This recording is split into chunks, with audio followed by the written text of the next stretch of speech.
അമ്മുവിന് സംഭവിച്ചതെന്ത് അറിയാൻ ഏറെ കാര്യങ്ങളുണ്ട്. പത്തനംതിട്ടയിലെ നഴ്സിംഗ് വിദ്യാർത്ഥി അമ്മുവിന്റെ മരണത്തിൽ അന്വേഷണം ഊർജിതമാക്കിയ ആരോഗ്യ സർവകലാശാല കോളേജ് അധികൃതരുടെയും വീട്ടുകാരുടെയും മൊഴി രേഖപ്പെടുത്തി.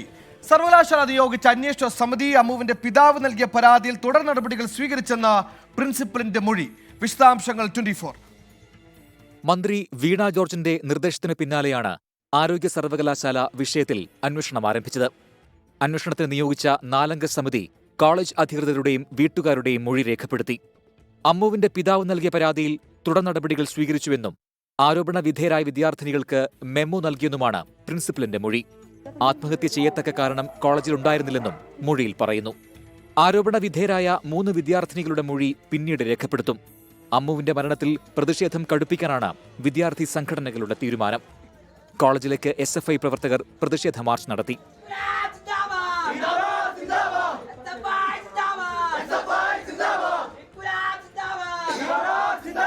അമ്മുവിന്റെ മരണത്തിൽ പോലീസ് അന്വേഷണം പുരോഗമിക്കുകയാണ്.